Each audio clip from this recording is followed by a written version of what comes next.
first thing to go, and homes are usually a very large asset for people who stayed in Southern California. The house is gone.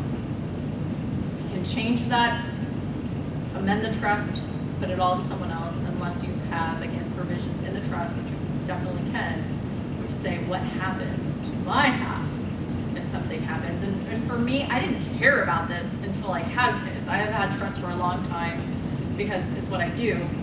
So I had a trust well before I had even kids. I didn't really care what my husband did with the stuff after I passed away. He could do whatever he wanted. And it wasn't until I had my sons that I said, well, I actually do care. We need to change it. And the discussion was interesting because he kind of, despite what he does, he didn't get it at first. And I said, it's nothing to do with you. It's to do with our kids. And you're protecting that portion for them. And then as parents, what's the fun part of designing as well too is we not only get to say what happens when one of us passes away, but also say, well, how do our kids receive this money? Because it's not going to be at age 18. And when I first started practicing 10 years ago, does anyone want to guess what the go-to age was? What would be the average age parents would say their kids could get the money? 35. How old? 35. That'd be great. I wish. It was about, I would have no problem with that. 25. 25 was sort of the go-to age. It is definitely creeping up towards 30. 30 is probably the most popular age, but 35 is not unheard of either. And even 40. I had one client who was a CPA said, well, I got divorced at 40. So I don't want my kids to get it before 40. So his comment made sense to me because as we pass our assets on to our children, it'll be divided in respective shares for as many children as you want, assuming you still like them all. And if they're not around, typically what happens is we divvy up, it goes down to the children they have, or adds to their siblings' share, right? It does not go to spouses. Unless you wanted to, but I would try and talk you out of that. Because it's just stay along your line of descendants.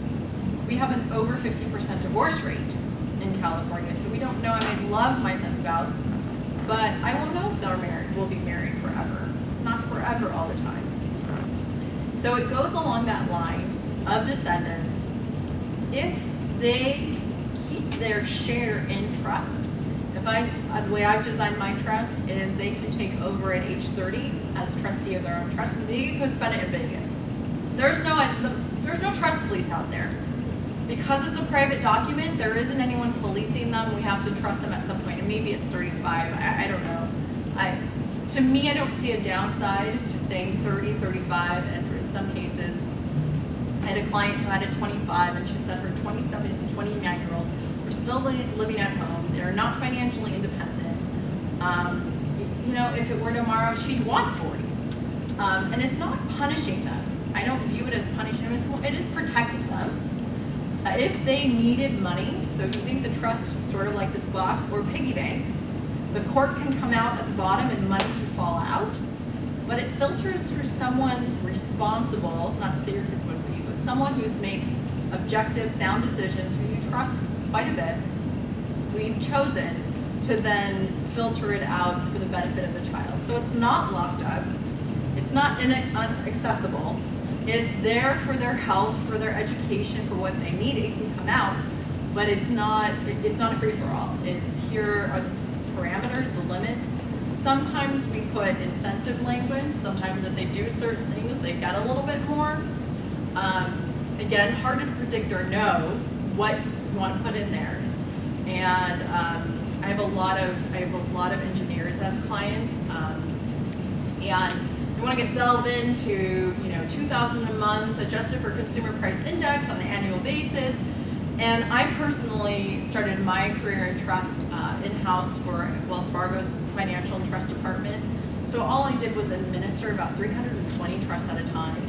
And those were the worst to administer because they were drafted in 1973, and that amount had nothing to do with 2000 inflation and prices. That was reasonable. So what I like to encourage my clients to think about is who you're choosing to administer it is going to have what I call discretion. They're going to be acting in the best interest of the beneficiary. beneficiary. If we micromanage it too much, it's going to be a nightmare for them to administer. So again, up to you, you can delve into those things, but age is important. And I would encourage you to think about the trust as an opportunity for the children to always protect these assets you've left to them. So it can be ongoing, it doesn't have to shut down. So if they, for example, want to invest in real estate and they have an apartment complex, they're worried about someone tripping and falling. If it's in their trust, this trust that you've left them, they cannot be sued. Bankruptcy, divorce, yes. Sorry to interrupt. Yeah, no. Can you talk about the difference between Delaware trust versus California trust? So asset protection, when someone comes to me to set up a trust, and sometimes one of their first goals is to protect the assets from just, we live in a litigious society. I've been focusing on the trusts that prevent probate, ensure assets are passed on without a court process involved. They do not protect the assets. If I have my trust and I put my house in there, or my business in there, and my accounts in there, and someone sues me, my first line of defense is insurance, always. But the trust itself really isn't going to provide that level of protection. And other states like Nevada and Delaware have asset protection trusts that, based on their state law, does have that protection. Not without downsides. Number one, you can't be the trustee of that trust. You need to appoint someone in Delaware who is actually, so the administration takes place in that state. But the trust that you leave for your children if it's drafted correctly, do have asset protection. So we can't really get it for ourselves without jumping through a lot of hoops, which make it sometimes cost and administratively prohibitive. But we can do that for our kids in a relatively easy trust. So something to think about.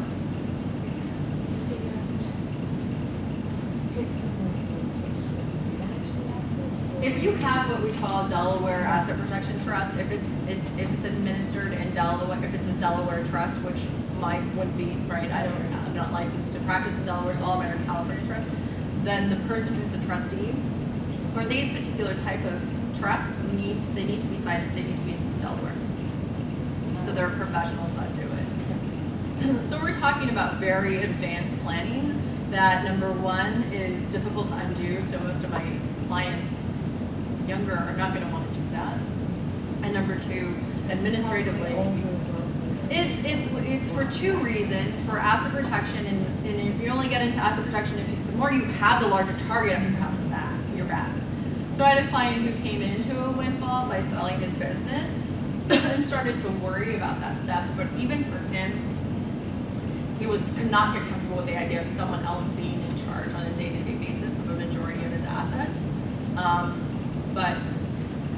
So asset protection may be a reason why they do that. And sometimes, something we haven't talked about, but there is something called estate taxes, or basically a tax on the transfer of wealth at death on the federal level. One thing that California does not tax, we do not have, as much as our tax laws compared to other states are pretty harsh, we do not have a death tax in California. We do not have an inheritance tax. In California, we did when I first started practicing in the 90s. And the exemption, so this is the amount you could pass before the tax was triggered, was $600,000. So that meant if you had assets in excess of $600,000, does anyone know that what the tax, want to guess the tax rate? 45%.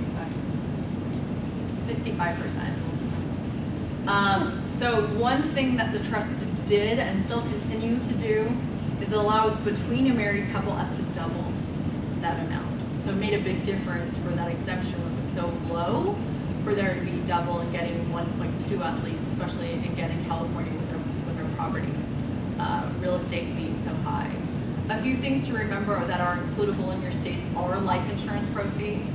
So from an estate planning perspective, the fast cash that comes in from a death benefit is awesome because it's tax-free, it pays for expenses, it's great, but you want to be careful that it's not adding to your estate so much that it becomes subject to the estate taxes.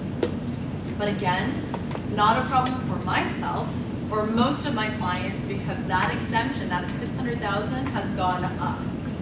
up over time based on, this is Congress's sandbox to play in during an election.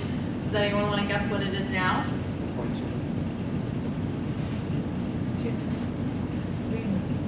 5.4. Wow. Wait, really?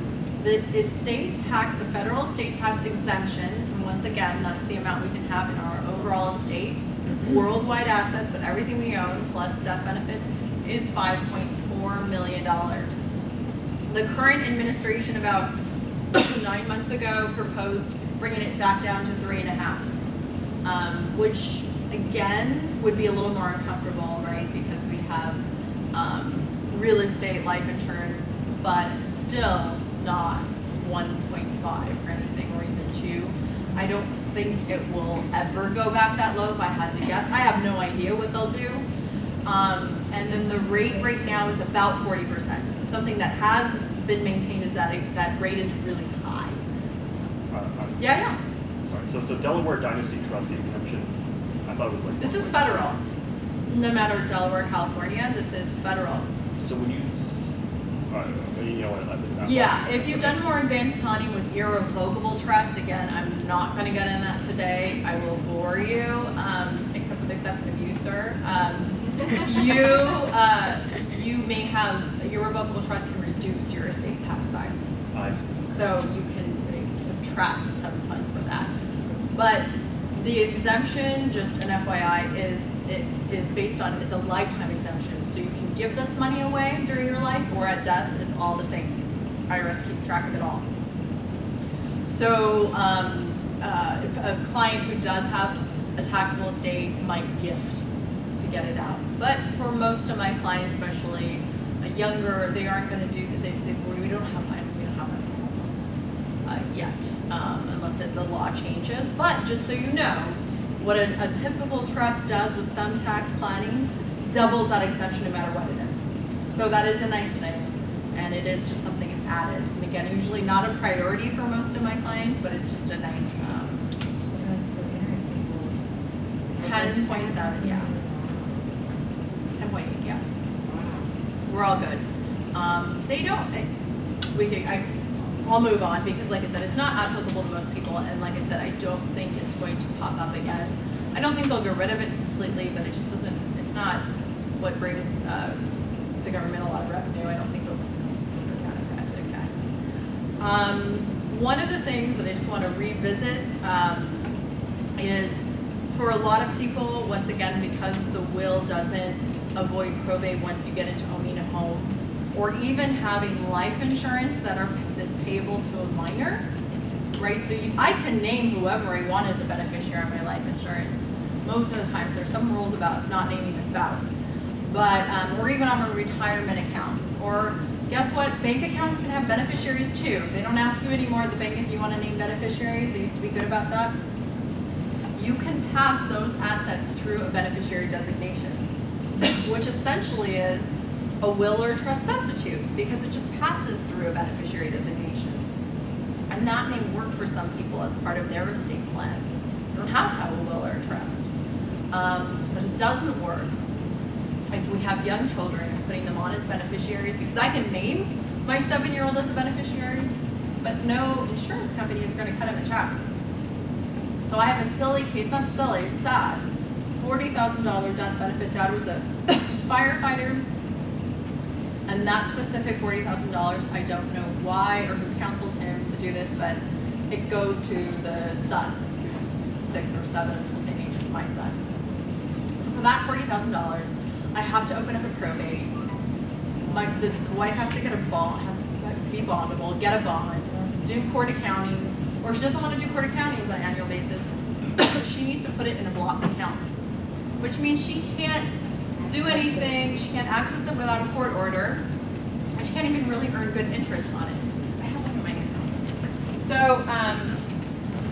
So just keep that in mind, because life insurance people forget about because it's not something you see now, it's only when you're gone. But it is something that's important because who you list as a beneficiary matters. So if you have a trust, Life insurance into the box. you put the trust as the beneficiary. You can't change the owner of it, it's just the rule. Same with retirement, same thing, but the trust can be the beneficiary. Same thing for bank accounts. Same thing for investment accounts. You can either put the trust as the beneficiary or the owner. Yes. When we had a trust, when we were naming the trust, we were told we could name it anything we wanted to. Yes, you can. So we did. And then recently, someone wanted to become our financial planner. And they offered to look at our trust, just to look at it Yeah. for free. And so we showed it to them and sent it to their Right. department to look at it. And one of the criticisms they gave it to us was, why did you name it this? And I said, I said to myself, they said that we could name it anything, and that's why we named it that, because it made sense to us. So some So then people, why can't we name you it? can name a trust whatever you want, so a trust has a We name. actually named it our children's name, not our name. You are going to be doing what you just found yourself doing, explaining why. So people will What want to difference sometimes does it- see, well, because let's say, for example, you buy a new house, or you put the, so a client wanted, Actually, I have a client who wanted to my be thinking was is that anonymous. it would be the name of their name after we're gone, maybe. But it just even- sometimes causes confusion because it's not clear from the name that it's actually your trust. It actually says your kid's Actually, name, It's actually all of your names. We think of But it the as kids all aren't of beneficiaries right now, even though their Right. name is on the trust. Right. So the biggest problem that I've had with that, and like I said, I have one client, I was so embarrassed, I felt really old because she's on some CW show, and I'm supposed to know who she is, but I have no idea. And I guess her fans are a little cult-like, so she didn't want her name appearing on this particular, because it is public record, not the trust itself, but because the house was going to be recorded, the deed transferring the house to the trust was. So they picked something anonymous because that was more important to them than the hassle of explaining that it was her trust. But once she makes that change, the assessor's office, the LA County Assessor's Office, is very aggressive. They'll want to see a copy of that trust. They'll want to confirm that it is actually her and her spouse's trust. So it's okay, you can call it whatever you want, and people have reasons sometimes to do call it something different. If you don't have a really good reason not to call it different, maybe it's just better to use your name. Name is on our deed. The trustees' names are on the And deed. he has the same last name that they do, and so now we get mail. It's to them totally like they're fine what you did. adults, and everybody thinks they're adults, and but they happen to be 5 years old, but. And if you change the trust, you're not going to change the name, because now you have to go through and retitle all those things. I don't think you. And it's fine. It's absolutely fine. Okay. I thought it was fine. I still think it's fine. I just wondered from your perspective. It's fine. I personally didn't do it because I'm not that interesting. So I don't really, I mean, I'm going to show up on my title. And I'm not that But creative. the thing is But- that my husband has the same last name, they have the same last name. And That's fine. it looks It's all like they're good. all brothers and sisters, so I don't care. And I'm the odd one because I never changed my last name, but, so. It's totally fine. You can call your trust anything you want. we And like I get said, you credit can card change. offers in the children's names now, so, okay. Because it looks like, they're adults on, because they have. Right. And now I know that, people access assessor information to send a Yeah. credit card. That's the other problem actually with the probate process, because a few times when I've had minors involved, it's now public information that they're receiving this money. So probate court, if you have nothing better to do, it's sort of like people's court. It's that dramatic sometimes. It's full of drama. And it was funny when the Sterling trial was on, I every once in a while I'd finish something, go into the Sterling trial and watch that, because it was literally like a soap opera. It was really funny to watch. So, and I can't deal with any of the kids stuff. Family law court has much drama, but if anything involves kids, I don't like it. So I always stay away from that. Probate is just kind of funny. And everyone has to have an attorney. So a matter gets called and like 5 attorneys stand up because the trustee has an attorney, the drafting attorney's there, every beneficiary has an attorney. It's like it's yeah, it is.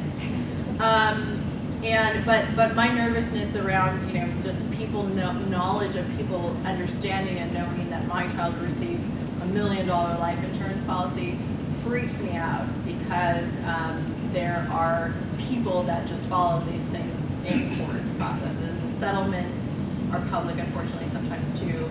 But the public nature of probate is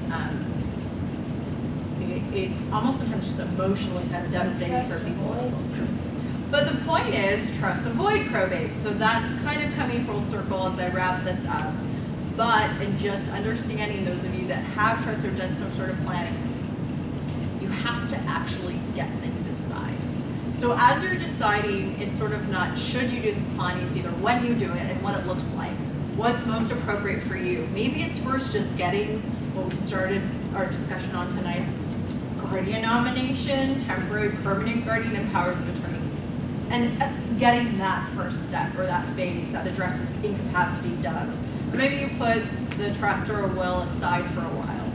Or maybe you say, look, I'm just getting it done, rip the Band-Aid off. Then you're deciding, okay, what is appropriate for me? Is a will more appropriate, or do I own real estate? Which, again, as a spouse, you guys might jointly own together. But if something happens to both of you, there's a problem there, right? We can't add our kids on, although people try and add their adult kids on title, and it's never a good idea, because then that kid inevitably gets divorced and they want that portion of the kid's share. Also, there's tax reasons why you don't want to do that. I'm always unwinding that sort of a makeshift plan. It's much better to inherit, even sometimes better to go through probate than to be on title. But anyway, so the decision is between a trust and a will, and like I said, most of my clients, while they're getting to, by the time they're in my office, it's because they've talked to a financial advisor or CPA saying you need a trust because you have these types of assets. But again, my goal is, or my advice is, something's better than nothing. Start with what's comfortable for you, and then whomever you decide to work with, and I like I said, I hope it's not LegalZoom, but it could be, and again, something's better than nothing. Personally, Susie Orman and LegalZoom has brought me more business than taking anything away, because I've had unsigned trust documents that were just printed out and no one knew they actually had to execute them. I've had trust documents signed properly, but not the assets not transferred into it. I've had Susie Orman saying a will is fine, but it's not state specific what she's saying. So they have a will, but they have real estate which is worth $500,000. So, but if you are going to spend the money on doing this, let me tell you a few things to look for. The biggest mistake I see in estate plans that I'm actually administering, so half of what I do is I set up estate plans, the other half is when something happens, I handle it. When I worked for Wells Fargo, when I have my own practice, is that the trust is not properly funded. Someone went to an attorney who gave them a list of what to do and they had no idea what that meant. Or it was 20, 15, even 10, 15, 20 years ago, and guess what? Assets change, what people own change, who they've named are all dead. I had a case this year where every single trustee named was dead, plus the first line of beneficiaries were all gone too. So we're down to grandkids, and the whole thing had to go through court because it hadn't been looked at in 40-some years. So working with, if you're going to spend the money and time to do it with an attorney and someone that has some sort of policy to look at it, in my opinion, should be a no for your review at least every 3 years, just to touch base on assets. More likely, I see clients more like 6 years. This is kind of the first time it really becomes an issue. Not every year, unless you have a complex estate, but I would say it starts every 3 years. It's something that you gotta just dust off, pull it off that shelf and take a brief look at. And that's our policy every 3 years, but check that out. I also think that whomever you work with needs to be it needs to be a flat fee. I'm not comfortable with hourly billing, so I don't do it that way. Some attorneys provide a range and then bill it hourly. This is the type of thing that we know what how much time it's going to take us. It should be a flat fee, in my opinion. What the fee should be, well, if you're working with this attorney in Beverly Hills, it's going to be a lot different than what you're looking at an attorney in the Valley. So it kind of depends. To give you an idea, if you're curious, our trust fees range between $2,000 and $3,000. And the range is more about how many deeds I have to do. Some people have 10 deeds that I have to transfer in.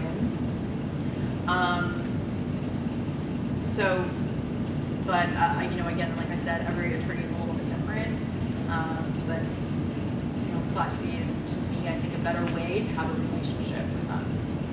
Yes, Julie. My sister-in-law and her husband have recently gone through the process of setting all this stuff up, and their person suggested to them that he have a trust, she have a trust, and they together have a married trust. Mm-hmm. And so they passed it on to us. You need to do this, and this seems like a really smart thing to do. Do you have thoughts on that? Is that common?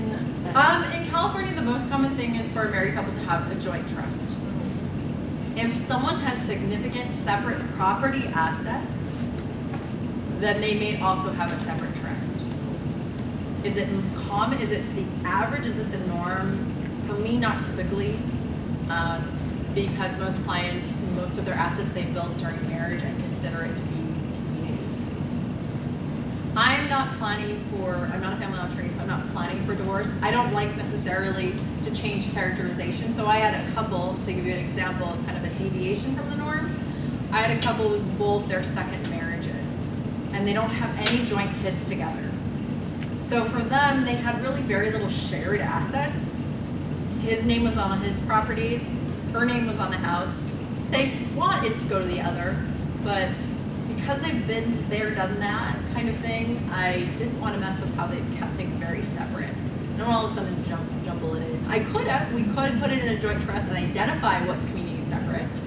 It does kind of mess it up. Not, again, it makes it a little messier, but it's still possible to do. And maybe if you have concerns about separate versus community, you also bring in you know, some consulting with a family law attorney. But the way your sister did it, or sister-in-law, it's not the norm for the typical clients that I see based on their situation. In Chicago or some states that it's separate, they only have separate trusts because there is no community property, so you might say that. Yes? I'm sorry, I walked in a little late, Yeah. and I had a question regarding the guardian's documents. Do you need a guardian's document in case, even though you have a lot of family, aunts, uncles, grandparents, in case you're incapacitated, or Do you still need one? do you still need one? All the more so, because you're going to have a lot of people who are going to want to do that role potentially, and you won't necessarily be able to prioritize it, which could lead into them fighting who gets the kids. Okay, so let me quickly clarify the process. A nomination of guardian is a very simple one-page document typically. Some attorneys put that in the will. I don't, because my clients change it a lot because they're younger, so they're changing it. And I don't want to, again, I want to separate the two. So for a lot of my clients, the will is not very important. I want the nomination of guardian. So this is who they've prioritized as their family members that they want in order of priority, once again, so that judge confirms this person first, but this person can't do it, this person, so it is not confusing about who would do it. And you've controlled the succession. If you don't do it, I'm certain a family member would step up, like you said. It just may not be who you wanted first. But while the families are, let's say, the people are fighting to get the kid, let's say. Yeah. What happens to the kid? Who do they go to? That's the question. In some cases, if it's not clear and there's a fight, it's oftentimes Child Protective Services. Most of my clients who I get in law enforcement, if grandparents is on the scene and they feel like it's, they would rather avoid Child Protective Services and release it to that family member. I've had a particular case that the first guardian, she had the temporary custodianship for about 3 months while we were filing. So what happens with the nomination of guardian, unlike the trust and the assets, which stays completely private, the guardian nomination, even whether you write it, have an attorney draft it or not, does have to be confirmed by a judge. So it's still a process that gets confirmed through court. But in the case of nominating, say they don't have to post it bond, they don't have the right accounting.